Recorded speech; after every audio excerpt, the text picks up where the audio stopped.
Okay, I love it. I love it. طيب, Assalamu alaikum, everyone. Thank you so much. Welcome to webcast 8, correct? Yes, and I got that right. Webcast 8 for Voices of Palestine, where we amplify Palestinian voices from Gaza, from the West Bank, from all over the diaspora to combat this intense media bias that is fueling genocide. So we want you to hear it directly from Palestinians, these issues that are impacting us, and of course, the genocide, which is right now really at the center of our hearts. And it is literally framing, I know I'm not only speaking for myself when I say that it is literally framing every single thing that we do right now and how we show up in the world. I'm incredibly honored to be co-hosting this with Yezen and of course, yes.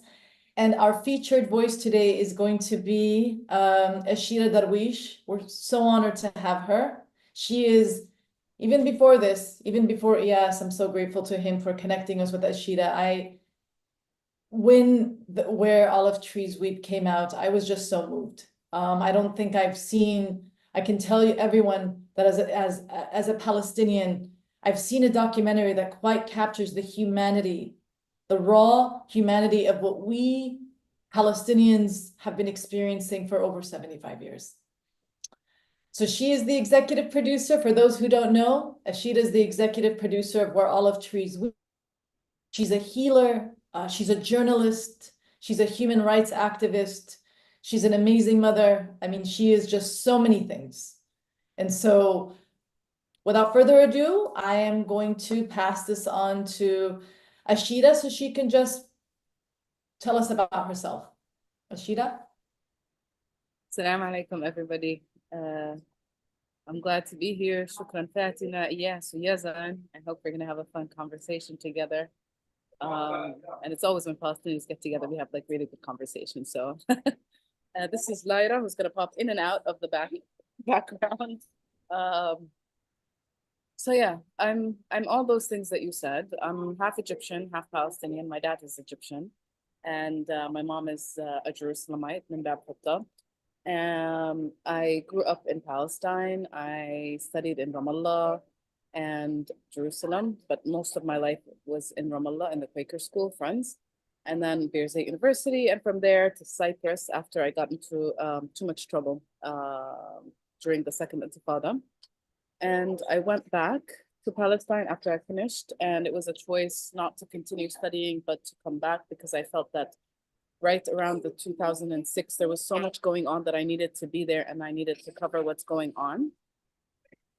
And I moved into journalism. Not any, it is a choice, but it was mostly not a very conscious choice. I wanted to do music all my life when I was a kid. All my life, man. When I was a kid, I wanted to do music. I studied all the instruments I could. I had what people said was a powerful voice. And I just wanted to do that until I was detained. And I was like, what? Music? Who? Where? We're living under this wall of occupation, and I should do my part. And I decided to leave the music behind and to go into journalism. And that was the shift. And I went into journalism so that I can help people and so that I can help elevate our voices as Palestinians. And I thought that that was what journalism does. It stands on the side of those who are in turmoil, who are searching for justice. It stands on the side of the victim, and it sides with the people, and it shows what the governments are doing so that we can hold them accountable. But that was all not real, as we know.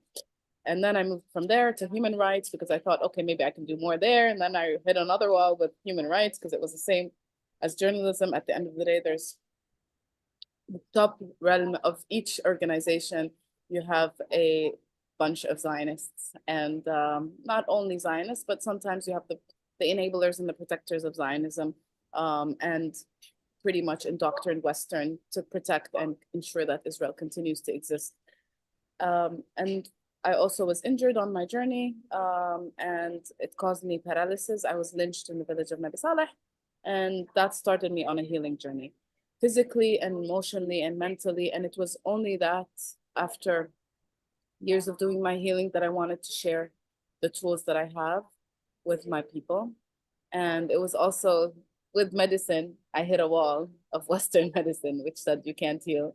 And then I had to break that wall and to find the power that we all have. It's not only me, it's everyone. It's every human being that exists on this planet has the same power to heal physically, mentally, and emotionally. And these are things that that they're also occupied, because if you are liberated and you're powerful and you're healthy, then they can't control you. And I started a project called Catharsis Holistic Healing, and we're providing free therapy to Palestinians right now because of the genocide, wherever they are. Also, international activists that support us, Jewish Voices for Peace, all those who stand for Palestine so that they don't burn out and we can keep going and we have stamina to resist and to stay resilient. And we also provide the same workshops we do group work in Palestine because we get traumatized in community and we heal in community. And we do also some individual work, but we focus on group work in the West Bank with former child prisoners, women prisoners. In Gaza, we had a center that we used to work with, but sadly, everything in Gaza is no longer there. So we still try to operate in the refugee camps, and we also operate in Egypt, where some of the Palestinians have been exiled or relocated or seeking refuge. And yeah, that's me. I want to touch on, like, looks like your life journey starts with this turning point where you said you wanted to go into music, and then you got detained, or that detention. Looks like this is the turning point, right? Where probably it amplifies or reflects a turning point of almost every Palestinian, where we want to, like, there's always this, oh, we want to die for our country, but we still also want to live and live in freedom. So can you touch on what happened? And because it reflects almost every Palestinian's life or journey, right? Yeah, so I was detained while my mom took me. It's all my mom's fault. Let's start from there. حرام مسكينة وفاء. My mom actually pushed me to go to this protest. I used to go to protest in Ramallah, and it's mainly clashing with the Israeli soldiers when they invaded the city. And I would go out and help the guys with collecting rocks because I couldn't throw any rocks. I realized that after hitting a few guys, and that my hand doesn't reach. So I could only collect rocks and help in the way that I can, which is chanting. And my mom wanted to show me that there's peaceful resistance, that we can do a different kind of way.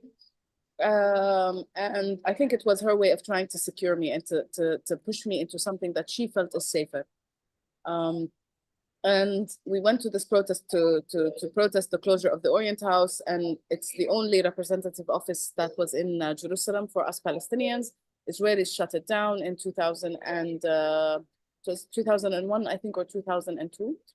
No, 2001 or 2000. Oh, during the Intifada.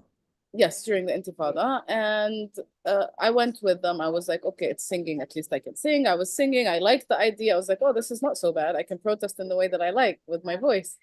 Up until the soldiers and the police bombarded the protest, started arresting, beating everybody. And I thought I was we tried to make a human chain to stop the soldiers from coming at us. And I thought I was in the human chain, but it turned out that I was held by Amnesty, which is undercover Israeli police. And when I saw everybody was moving back and I was the only one left, I was trying to break free from him and I was telling him, let's go. And then he put on the hat and it was very clear that it was a soldier, and I was beaten to the ground. And then I was taken to the Jeep, the military Jeep. I was still resisting and fighting in the military Jeep, and people were telling me, just quiet down because they will take you and beat you. Until I saw a kid slammed into the Jeep, and he was younger than me, much younger than me. I was about 15, 16. I think I hadn't even turned 16 yet. And no, I did turn 16. I remember now from my jeans. So I was terrified that my jeans would be destroyed because I had bought them in the US. And the whole time when I was being beaten, I was like, oh my God, it's my new pants. Why is this happening right now with my new clothes?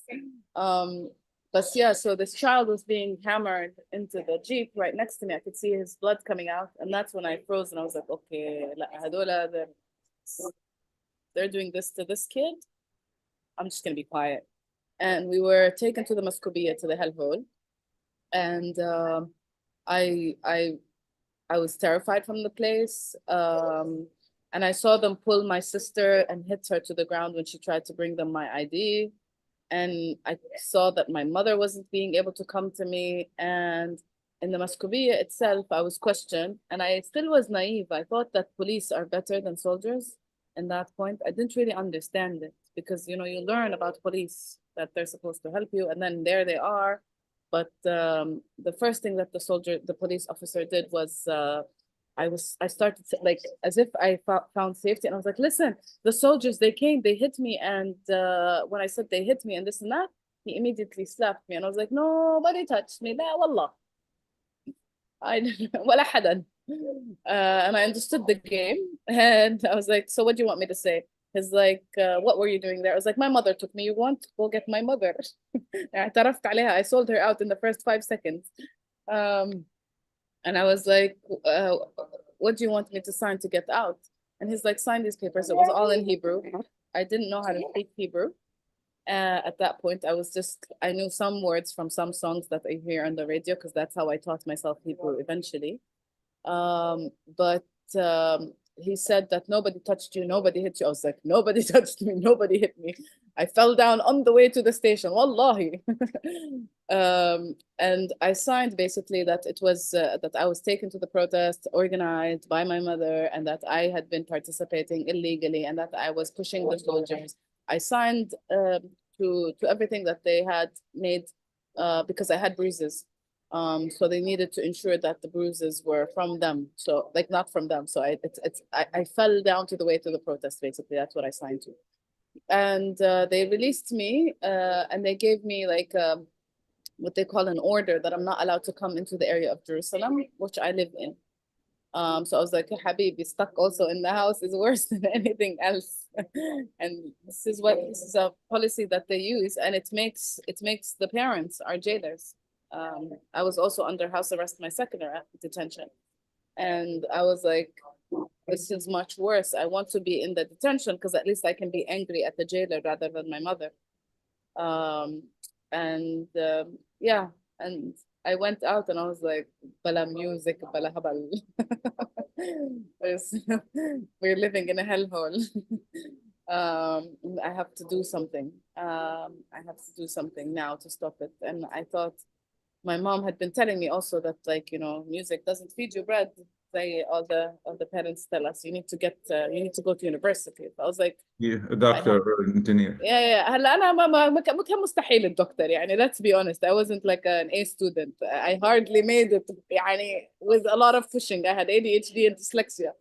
And I was told in school that I'll never make it to pass توجيهي. It was a miracle that I made توجيهي. So I was like, okay, I can't do any of these like Arabic sitting down classes. I was like, yalla, journalism, at least it means I'll be in the streets, and I will be moving. I don't have to sit in an office and be forced again to sit. But it was the way that I went. I have just a question about the journalism. So I decided to watch Where Olive Trees Weep again, just to keep it fresh for this discussion that we were going to have with you. And one thing that really struck me was Ahad Tamimi's mother, when she said, I've always wanted to be a journalist because it was important for me to show the truth. And she was talking about when her brother got injured, how she's like, in that moment, I need, like, was I going to be a paramedic? Do I want to be a journalist, or do I just want to be a sister to the brother?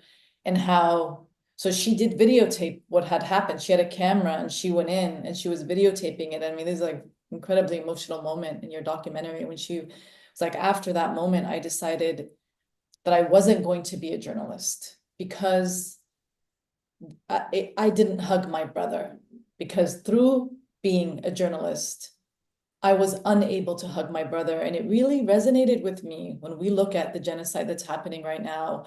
And over 183 journalists have been murdered, have been martyred, have been murdered. It's deliberate, it's systematic. And I think a lot about these journalists because I think this is what I have to remind people here, right? That, they're not only, it's not like they're like BBC going in or, you know, whatever, AP or whatever it is, right? CNN or, but you know, it's a whole other issue because of the egregious bias. And we'll try to touch on that later on in this webcast. But the fact that they are physically undergoing, speaking about trauma, the trauma is ongoing for them while they're trying to record the atrocities that are happening to them because Western media is systematically erasing their suffering and concealing the genocide. And so I think about this a lot, and I think their mothers, their fathers, I've seen journalists when they're on the phone, they find out that their dad got killed, their mother got killed, their children got killed, their house was destroyed. And the level, and I know you touch a lot on Gaza and the resilience. And so I'm just curious to get your thoughts on this and, you know, specifically looking at this through the genocide and what you talked about and where olive trees weep. Like that experience as a journalist, like what are your thoughts? The Palestinian journalists are not the whole world teaches us that journalists are safe. The journalists around the world were taught that this is a sacred job, and when we're in university, they tell us, you're safe and you're protected by international law. This is all untrue when it comes to Palestine. And my teacher was Shireen Abu Aqle at university. I was so blessed to be able to be taught by such amazing Shireen Abu Aqle, Walid Al-Umari, Arif Al-Hijjawi, some amazing human beings, some amazing journalists. And it was always, they were teaching us what we needed to know, but they were also telling us at the end of the day, تذكروا that you are Palestinians. What you learn in the books is not, it doesn't comply on you when you live in occupation. And Shireen was one of the safest journalists I have ever met. She was always, when she taught us, she's the one person who was like, you have to be careful, you have to do this. Some other journalists would tell us, at that point in Bir Zayt, we had to cross, the Israeli army had bulldozed all around our university. All of the streets were gone. We would have to walk half an hour in mud, rain, shine, or snow, and be stopped and searched by soldiers in order to get to the university. And they used to tell us, the teachers, sometimes we couldn't see them because of the closures for 1 month.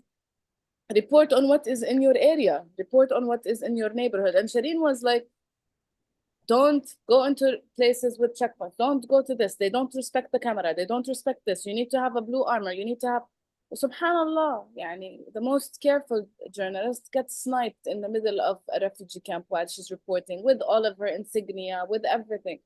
And with the murder of Shireen, they were sending a clear message that we're coming after each and every one journalist. And it started, the targeting, people think that things started with October 7th. It didn't start. The plan to occupy parts of Gaza had been there for over 5-10 years with the settlers. The gas that is on the shores of Gaza, they've known about, and they've been planning how to get it. They don't let the fishermen get the fish. They're gonna let us have some gas. This plan has been there for them to invade and to go in. They just used October 7th as the excuse to create all hell and to be able to achieve all of their plans, the settler right-wing plans. Well, actually, it's not, we shouldn't say right-wing because the whole society is like that. But for journalists, this is, for Palestinians, this has been our life all along. Journalists haven't been safe. We get beaten, we get arrested. But the level that has gone on in Gaza is ridiculous. And for the world to witness it and allow it to happen, to see journalists' parents like Wael al-Dahdouh's family targeted because of his reporting. They went after his children, his wife. They killed them because of how he is reporting. They went after this beautiful journalist, this young man, just because he stayed in the north, they were targeting them. And they know exactly who they're targeting. They know exactly why they're coming after them. We had one of the journalists beheaded. And the world continues to speak. Ismail Ghul. I like to mention their names. Yes, please mention their names. And there's 100 and how many journalists have we lost? Over 170. Over 170. Actually, around the whole world, it's the biggest number of journalists killed around the world for centuries. تعرفي Ashira, maybe you know, but you didn't say it. I have contact with a lot of those reporters in Gaza.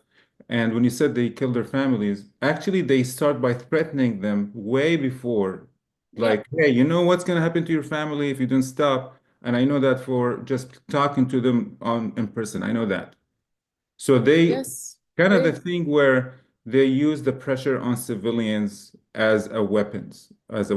So that's what they do, like, you know. And the one thing I want to touch on is the fact that they still keep claiming, even they do that in Lebanon on the medical establishment, the hospitals. I heard the joke is like, by now, you know, the less safest area to hide in is the hospital now because that they bombed all the hospitals. So it would be a idiotic for a fighter to hide in hospitals by now after 1 year, you know? كله it's just it's the most hypocritical situation on earth, because the whole West watches. They made the laws that you can target journalists, and they're seeing our journalists one after the other being dropped and being targeted and threatened. In Lebanon, they started also with the killing of the Al Jazeera journalist. My friend Dylan was injured in the attack, and they were there. They had all of the press credentials, the car, and everything, and they immediately got them. So that, and after that, if you've noticed, there isn't any international journalist in the south of Lebanon, because they terrified and terrorized all the journalists. So the only ones who are remaining there able to report are the Lebanese journalists, and they targeted Al Manar crew. They want to hide their crimes, and they know how to do it. And the world allows them to do it. No one's been putting pressure for Israel to allow journalists in. The only journalists that are allowed, CNN, I think, went in with a military convoy where they tried to fake entire stories. Yani, this is one place But on you know what? earth. At times, Ashira, I think I like that they can't have access because with the manipulation. So at least in Gaza, we have a lot of, you know, like Al Jazeera staff, and also you have the what we call street journalists, right? Like Saleh Al-Jafara and all these. Yeah. They are reflecting the real reality for who wants to see it, Yeah, right? but it's still such an important thing when you're talking about international law allowing access to journalists. This is one yani, also part of our dehumanization that they do is, if a Palestinian journalist reports, they don't believe them. Yeah, that's like not real. Hollywood, they have so many different ways to discredit us and dehumanize us. And this is why at the end of the day, إحنا as Palestinians, this is not our battle. Our battle is not speaking to the West. We no longer need to speak to the West. لأنه the West we've been talking to, they're racist, they know about white supremacy, they're participating in it, they're enabling the genocide, whether journalists, media outlets. The whole genocide happened because media pushed the Israeli narrative and allowed it to be. They dehumanized us along with the Israelis. And this is why nobody cares now that there's thousands of Palestinian children killed around the world. It's the media narrative that allowed it to happen. The media is complicit in this genocide. فإحنا as Palestinians, يعني, the only thing we can do is to strengthen ourselves and to strengthen our narrative. We're reporting the stories. The journalists are still doing such amazing work to be able to be present. Also in Jenin, to be able to go into Jenin and report it, despite the horror of the killing of Shireen and the targeting of all the journalists there. You still find Palestinian journalists trying to break the siege and get into Jenin. It's not only happening in Gaza. In Jerusalem, 4 years, journalists are not allowed to report on anything. 4 years, Palestinian journalists can't access areas in Jerusalem. And if you dare to say anything, you are taken, arrested, and humiliated. We're talking about how many journalists we have killed. We also have hundreds of journalists inside prison being tortured for what they've reported, for what they're doing, for trying to do this career that's supposed to be a humanitarian career.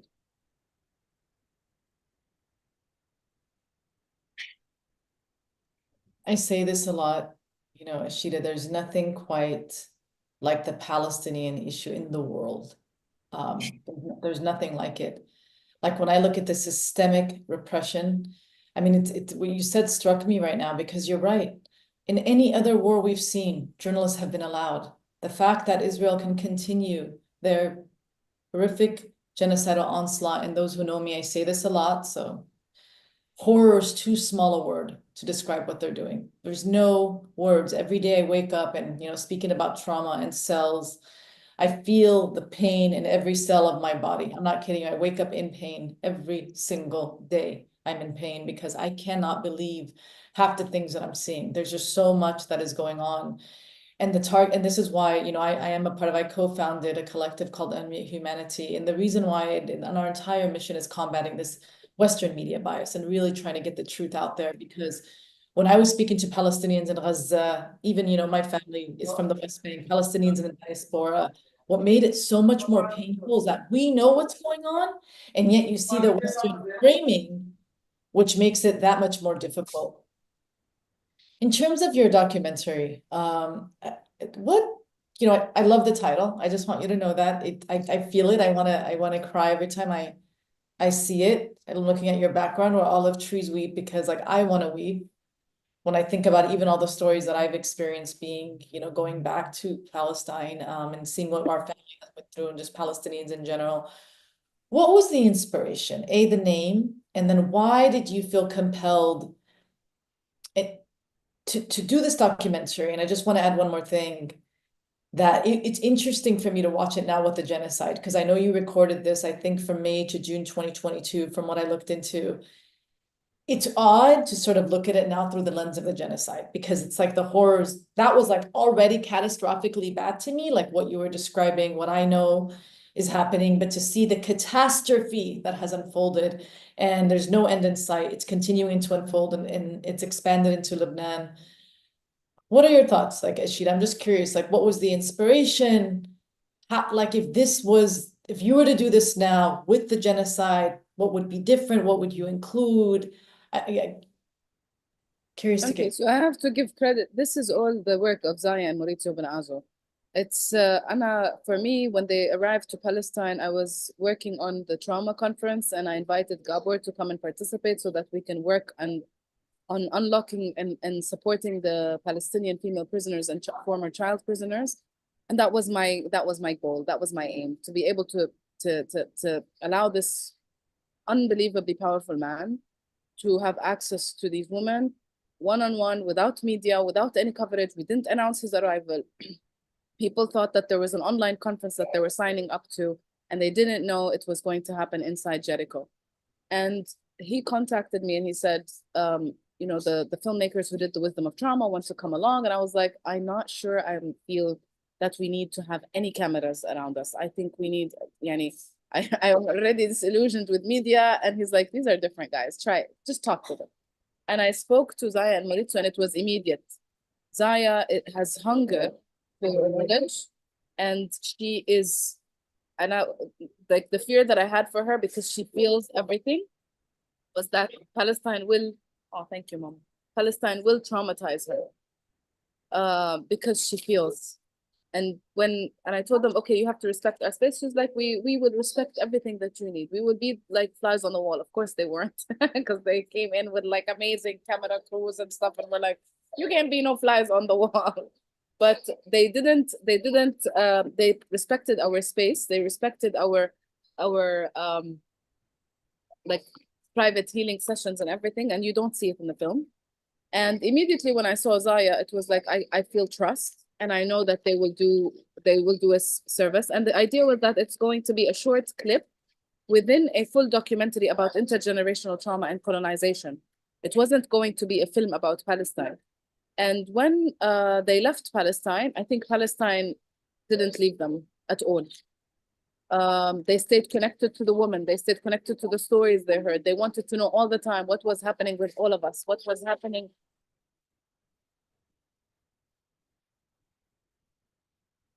They wanted to know exactly how we're all living. And they stayed in touch for the 2 years. And when October 7th happened, they were horrified. They were terrified of what is to come. And when we started seeing the effects of the genocide escalating, they said, this is what we can do. We have a film. The film is giving birth, and it needs to come out now. And they couldn't cut also the stories. And they were like, it's already a film, let's keep it.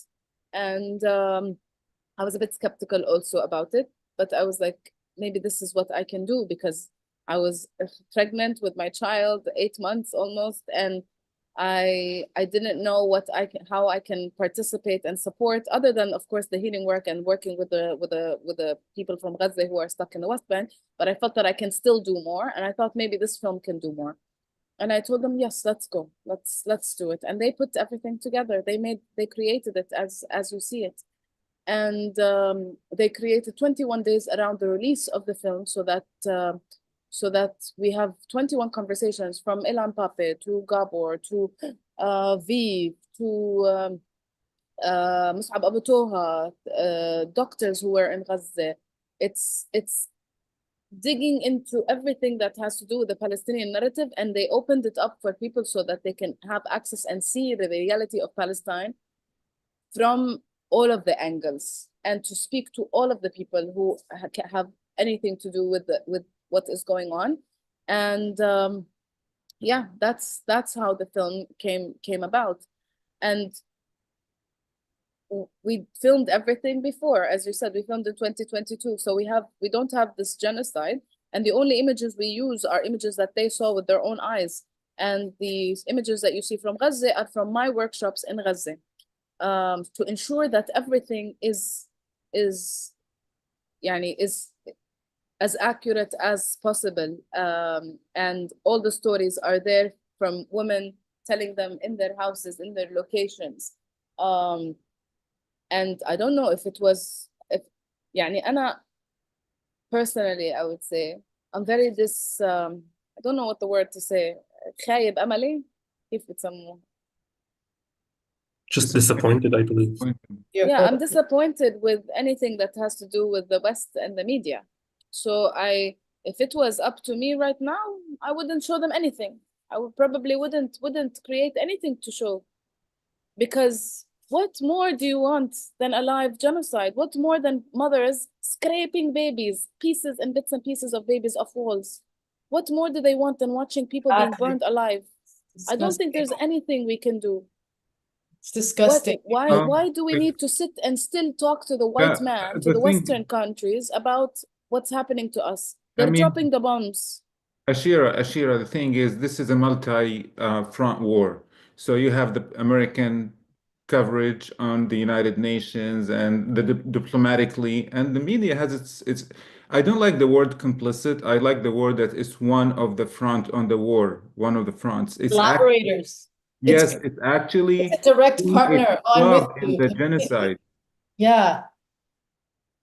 Yani, we are what, 13 months, and you have the likes of Piers Morgan still like bringing hosts and talking about what is other way that Israel can do to defend. هدول this is for me, these people, the only thing you do with them is you sue them. And when our blood is dried off the streets in Gaza, we will have the chance to look at all these complicit people and to point to them direct responsibility for our deaths. They need to be held. For each and every Palestinian that was killed, there's a media outlet that's responsible. Yeah. And they need to be held responsible. That's the only lens that I can see the West and the media and what they've allowed to happen. But as in reporting, we report to document for ourselves what is going on, so that people like us who are outside now can continue to move, can continue to and also the people who find social media and look and search can also scream about what is happening. So there is like something now going on, a profile on Twitter. It's called Israel Genocide Tracker. So they're mainly like publish the pictures of the soldiers. But I think Blinken, Piers Morgan, that Douglas Murray from, I don't know, BBC, and the Julia thing, whatever her name is, they should be on that list. They're you don't have to be the one pushing the trigger. Yes, they're active. There's different ways. They're active in the genocide. And if I can just say, and this is all music to my ears, because we're partnered with, just if you can find them on Instagram, Accountable Media _48 and News Cord, Media Bias Meter as well, where we are working on something like that actively, looking at quantitative and qualitative data of systemic bias that I do believe one day, inshallah, we will have them in courts. Just as there were no Nuremberg courts, we will have courts, and they should know very well that we will come after them. The ones who are outside will never be silenced. And we Yes. will come after them with And you everything know that we what? have. And I keep talking to Americans. I'm just like, you guys are paying for the genocide now, but Yep. you know yes, what? You're gonna pay us a lot of, excuse my language, shitload of money as yep, reparation, and so you're paying for it twice. yep. And I just want to add, so this is very important. This is for all our audience. You have to know we have to hold the media accountable. You can see how much it's impacting all of us. We're all Palestinian here. Okay. It is literally, they've talked about it being the fourth branch of government. The government could not do what it does, could not do without the direct aiding and abetting of Western media, which is egregious. There was just a report that came out of the Independent yesterday. I don't know if you guys saw that, or I think over 100 BBC journalists are talking about the BBC's systemic bias, how it's pro-Israel, totally. Did you guys see that? That came out yesterday. Yeah. Yeah. It's a huge report. It's happening. CNN has been called out. So really, please follow us at Unmute Humanity News Court Accountable Media so you guys can see. We do plan to launch a huge sustained campaign. We have a lot of partners globally that are going to be in on this. That is my resistance. I want you guys to know, like, I know my vision in life has never been more clear because I'm telling you one thing, I will not, and this is for every Zionist listening to this, I will not give Zionists, the Israeli terrorist forces, the privilege or of seeing me or any of us in despair. We will go after you because every one of you, every silent supporter, every enabler, every defender, and of course, this includes our government, this includes media, every single one of you literally has blood in your hands, and you are a collaborator in our genocide. I want you to hear that from me as a Palestinian. I will resist until the end of my days, until Palestine is free from the river to the sea. Because what this has shown us is that there is no such thing as two-state. West Bank will be annihilated if this continues. They don't want us to live there. And I want to quote you really quickly because you said something that just, you have such a beautiful way with words, Ashida. You said something that it just brought Gaza and even my own experiences of Al Gharabiya, West Bank. You said the occupier, the colonist, you said they can't smell the breath of the earth and the natives coming back to life. That, like, I get goosebumps because it reminded me of Jabaliya, what they did to the north. They saw that it was coming back to life. They destroyed the last bakery. They annihilated it. I saw a image. Did you guys see that school? They did it before and after of not even like pre-October 7th, like just a few weeks ago where there's all these children. And now there's a bunch of Israeli genocidal terrorist forces, because I am going to normalize, speaking about Western media, that is the normalization of that name. They are not a defending force, nor they've transcended occupation. They are genocidal terrorist force. So this is for everyone out there. Please normalize IGTF. But anyway, how much they hate us, and they hate those in Gaza. Because what you said, the resiliency, and even the resiliency that we saw in Gaza, it has humbled me. And it is what gives me the strength to go on every single day until Palestine is free, doing everything in our capacity. For sure.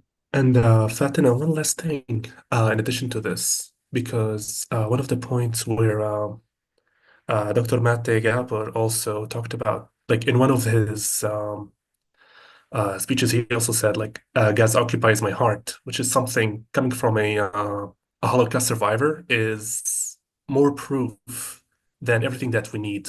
And I would like to also quote him on one extra thing, where even though he's not pro-Palestinian, but he's pro-truth. And as he mentioned, Palestinians have been oppressed and suppressed for decades. And in his words, there is no post-traumatic stress disorder here because the traumas never post. So that means in decades, everyone in Palestine and Gaza, they have been through the same over and over again, to the point that there's no recovery at the moment. It's like we have to stop first and then see the chances of recovery. But the fact that you have a whole generation of kids, of people who have lived through war after war, it will just be crazy in a couple of days, couple of years, couple of decades as well. Once they grow up, what are we gonna tell them? Like, as humans, what are we gonna say? Oh yeah, we were there watching. The media was just reporting on you. Yeah. Just ask yourself that. In 10 years, in 5 years, tomorrow, what would you say? You've witnessed this with your own eyes, and yet we stayed silent. Yeah, and for me, I look into my daughter's eyes and I'm like, she doesn't know now, but she's already everything that she says Gaza. Where do you want to go? Gaza. It was really hard for her to let go of toys or anything. And in Ramallah, there was people from Gaza there, and I had Dr. Gabor's advice to me was tell her the truth.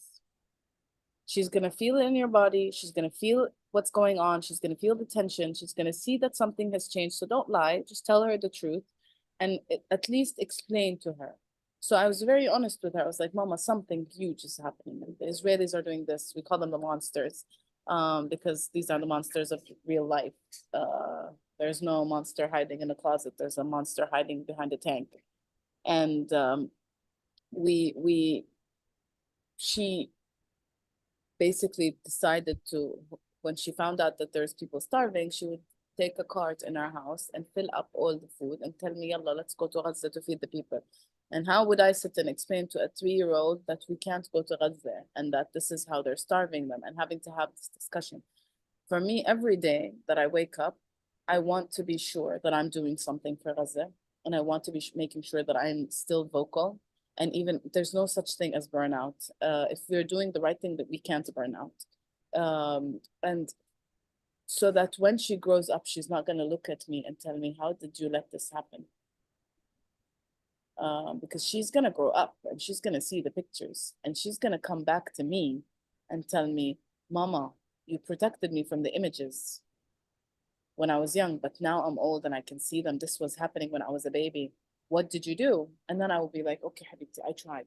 I did 1, 2, 3. I moved you. I made لأنه أنا for all of my life I couldn't understand how the Holocaust happened to the Jews and how people were silent at that time. And now I see it. I'm like, oh my God, شو سهل. It's so easy for people to completely ignore and to pretend that nothing is happening and to keep going on in their simplistic, materialistic lives without even knowing what's on the other side, and without holding themselves accountable, responsible for the rest of humanity. That's why, Ashira, I mean, it's mind-boggling to me that every time I'm like, I see people on social media or even like people that I come across, and it's like, what is it for me to do? So I, for example, I mean, look at Fat and look at Tiazen, like, they started like on their aspect of things. I I had that question, and just fast forward 10 months, I had, excuse me, a very successful campaign into aiding Gaza because I wanted to. I wanted to do something. I started. I just didn't watch Al Jazeera 24/7 and just sitting as like, what am I gonna do, right?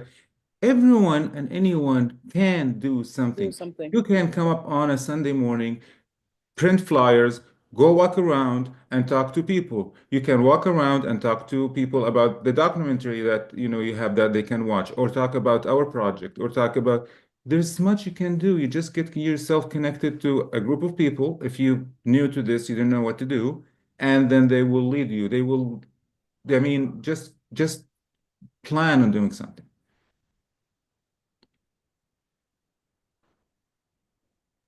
I completely agree with you. And like I said in the beginning, that is what keeps me going. It's literally fueling my very existence. It's reframed how I show up in the world as a human being. And I'm telling you, and I've said this to this collective, I'm a part of Unmute, I say this to them all the time.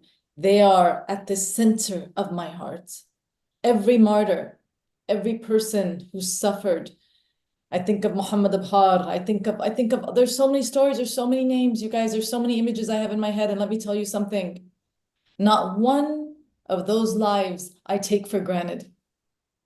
So Allah subhanahu wa ta'ala, whatever gifts he's given me, whatever resources he's given me, whatever Allah subhanahu wa ta'ala, until I die, and I'm going to say this, I will dedicate my life to the liberation of Palestine. I will dedicate my life. Anything that I have to give, I will give. Ashira, speaking of that, one thing I've struggled with, and I want you to help me with this a little bit, and I think a lot of Palestinians feel this way. You said something in your documentary. You said this is something you realized later on. You said that vulnerability is courage, and I struggle with that because I tend to, in my chats, sometimes I just have this moment where I can't take it, and I feel like getting emotional thinking about it. But it feels like your heart's about to burst, and it's very difficult because I send these messages and I always have this weird shame right afterward. I don't know why. It's like every single time without fail, I experience shame. And I don't know why, because I'm like, wow, they're like depending on me. I have to be resilient. I have to show them. And you said something that, no, actually, that is a part of resiliency, I think is what you and, Dr. Mate were saying. Can you kind of expand on that for us, please? Yeah, so the idea, it's about not suppressing those tears that you have. And when you have them, you allow them to rain. And this is what I do now. I'm like a weeping machine walking around. Whenever something happens, I'm like, cry, yes, cry, let it out. Because when you suppress these emotions, this is when you depress them. This is why depression happens. This is where the trauma gets built up in the body. And from all of my understanding about how trauma gets stuck in the body and electricity, emotions that we block and we don't release, whether be it fear, whether be it anxiety, whether anger, rage, sadness, grief, if we don't let it out, it stays in our body. So it doesn't help to hold it back. It helps to let it go and release it. People tell me, like, how do you release it? Because yes, your heart will burst. Your heart will burst if you keep it in. Your heart will collapse. Like the children in Gaza whose heart stopped from the amount of fear that they had. It was because their nervous system did not know how to regulate at that point, and they felt the amount of pain. And if you need to be alive at this moment in time in history when a genocide is happening, if you are not angry, if you're not full of rage, if you're not full of grief, then that's where you need to be scared. That's when you really need to double check and be like, okay, something is wrong with me right now, and what am I supposed to do? Because the normal thing is to be angry. This anger is healthy, not a boundary. It's usually like anger is what tells us a boundary is crossed. This is beyond the boundary. This is a national human. It's a boundary that's been crossed for all of humanity. And if you're not, this anger is what tells you that something, it's an alarm bell telling you something is wrong with humanity. What am I supposed to do? And you need to be in action. You need to be always in action for this not to stay in your body from a trauma perspective. Going out and protesting, chanting, allowing your voice to be heard, not being scared of being vocal. Because if you're scared of being vocal, you're going to end up with some problems in your kidneys, and you're going to have some problems in your adrenal glands because you're going to be suppressing all of that in. If you cross that fear barrier and you walk and you march and you protest and you scream and you shout, whether be it on social media, if you can't walk, if you can write a letter to your congressman, if you can write a letter to a politician, if you can walk to your neighbor and tell them what is going on, just be in action. Be out there. If you're a foreigner, if you are foreign to the conflict, you can check on your Palestinian neighbors, make them food. If the only thing you know is to make food for your Palestinians, for in your community, for the people around you, so that they don't have to worry about food while they're in the middle of this mess. Feed the homeless. It will make you feel also that you're in action, because if we stop this when I say talking about destroying the machine, and when we're talking about in the US, all these homeless people, all these Black and brown bodies that are incarcerated, fighting for any of these struggles also liberates Palestine, because we are one. We are one in all of our struggles. So standing for any struggle, the closest to your home, أقربون أولى بالمعروف. Come to that which is the nearest to you, and to be active in all the ways that you can. To spread it is how you stay in action.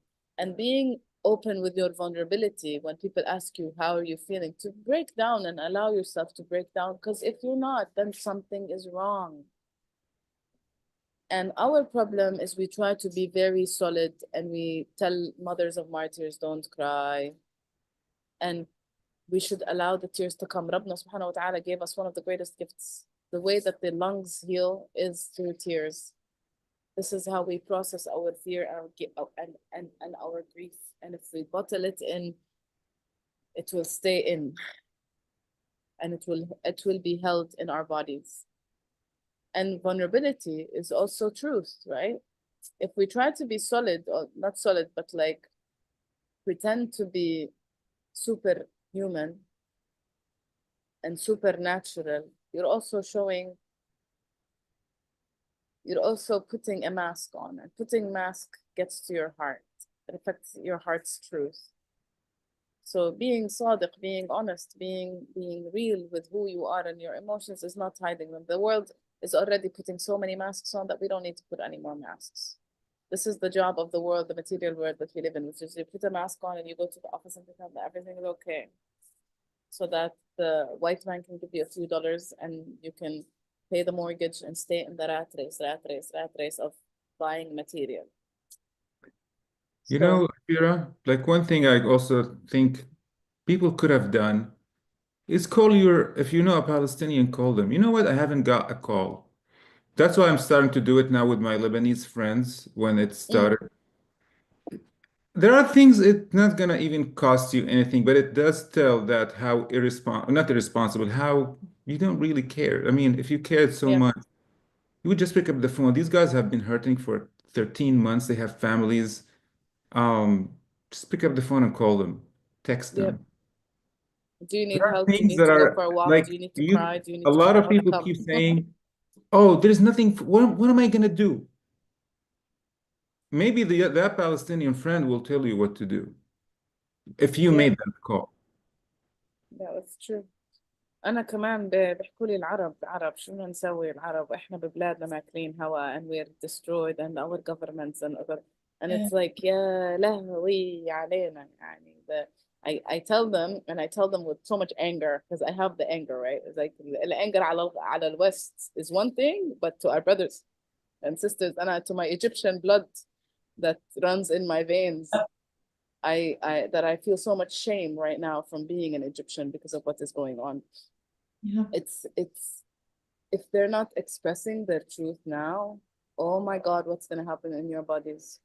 You think what's going to be bad is the people in Gaza? You're wrong, by the way, isn't the trauma that you're going to see in our Palestinians is not the same as what you will see around the world.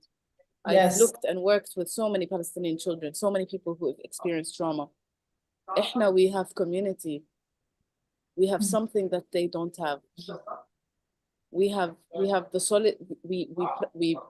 We go through the trauma together and we try to unravel it together. When my friend is in Egypt now and she's working with the children there, and these children come together and where they do the tapping sessions, they shout and they tap and they're like, إحنا أقوياء لأننا من غزة. إحنا أقوياء لأننا جينا. And they love themselves and they're proud of themselves and they're strong in their beings and they are together in community. They're not isolated. The fear is when they isolate us and when you have to deal with the trauma alone. Every Arab is dealing with the trauma on their own, in their house, on their screens, and they're bottling it inside. The trauma you're gonna see, the disease that you're gonna see is gonna be in these places. All those who did not voice their no, those who did not say no to this genocide and move in action, هدولا, this is where the real trauma is going to be.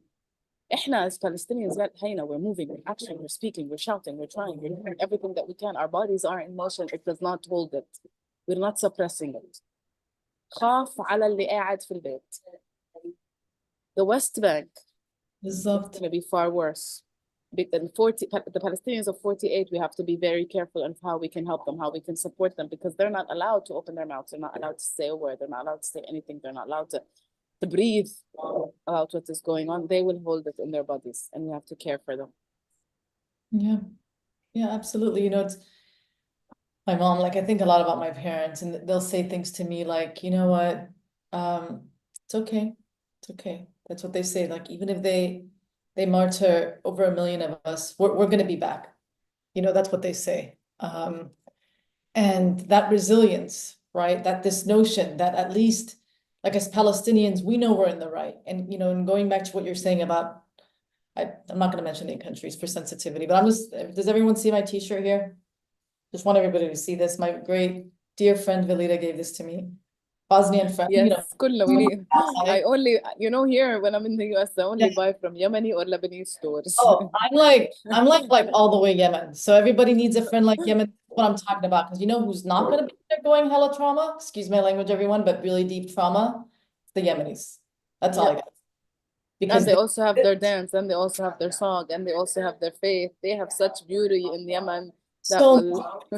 I love my brothers and sisters in Yemen. I'm grateful to my brothers and sisters in Yemen and Lebanon, everyone who has resisted. العراق, we have العراق. Iraq, some Iran, some life in Iran. Iraq, of course, in Iran. Syria, Iraq, Syria, Lebanon, Yemen. So I just want to say just immense gratitude to my brothers and sisters in all those countries who have sacrificed. They don't have to. They could have just sat there quietly watching, aiding and abetting through their silence, but they didn't, and we are grateful to them. We have 4 minutes left. Ashida, what do you want to leave everyone with? Do we have, you know, activists, Palestinians, just anyone? What message do you have for us?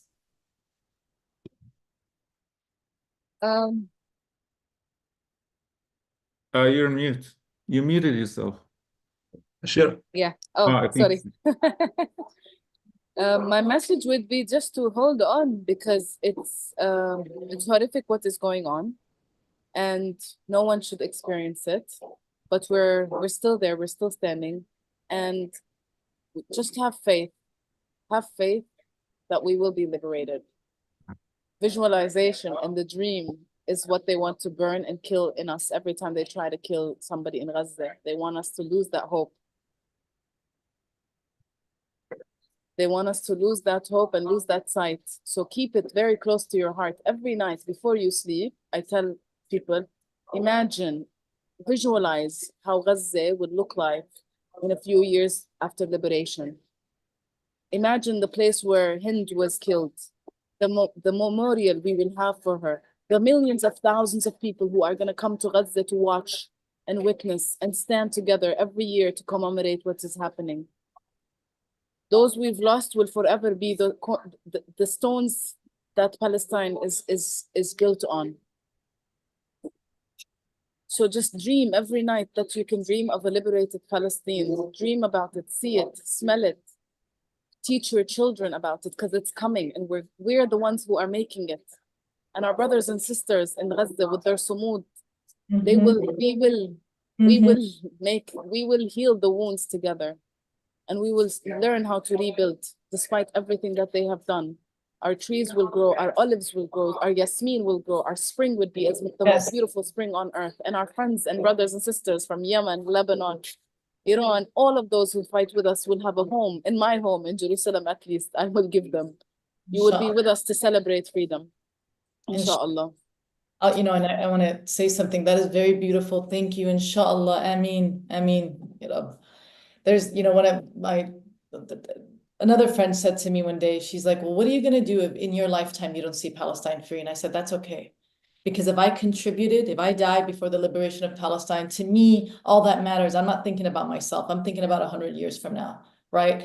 Tell them I will reincarnate and come back again when Palestine is free. Exactly. And this is my plan. If it doesn't work now, I'm reincarnating into a happy Palestinian body. And the same way, I will plan, if we don't get liberated, we will reincarnate to come and haunt them. Inshallah, we will, because I'm telling you, you cannot build a land on the souls of people you've martyred. I agree with you. I want to leave you guys with something that anyone who knows me knows this is a quote that has stayed with me. Like you, the Holocaust really impacted me as a child when I was studying history. And there's this German activist at the time that, you know, we've talked a lot about media. Her name was Sophie Scholl. And she was a German activist who was actually executed for just attempting to distribute leaflets to amplify what was going on during the Holocaust, to bring attention in Germany to what was happening. And I want to leave our viewers with this. This is something that she wrote before she was executed. She said, the real damage is done by those millions who want to survive, the honest men who just want to be left in peace, those who don't want their little lives disturbed by anything bigger than themselves, those with no sides and no causes, those who won't take measure of their own strength for fear of antagonizing their own weakness, those who don't like to make waves or enemies, those for whom freedom, honor, truth, and principles are only literature, those who live small, mate small, die small. It's the reductionist approach to life. If you keep it small, you'll keep it under control. If you don't make any noise, the boogeyman won't find you. But it's all an illusion because they die too. Those people who roll up their spirits into tiny little balls so as to be safe, safe from what? Life is always on the edge of death. Narrow streets lead to the same places as wide avenues, and a little candle burns itself out just like a flaming torch does. I choose my own way to burn, and this speaks to all of us. This is the time.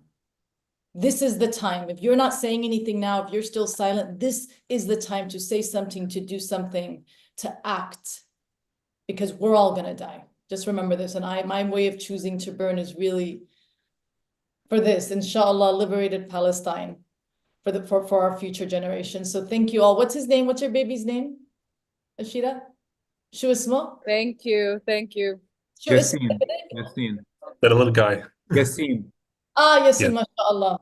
Taib, thank you, everybody. Thank you for tuning in. Salam alaikum. Here's to Ashira, very much. Salam Palestine. alaikum. Salam Okay. amanillah. Thank you, everyone. And we'll see you in the next episode of Voice of Palestine for sure. So this was Ashira with us, Iyas, Fatina, and of course, Yazan. Thank you.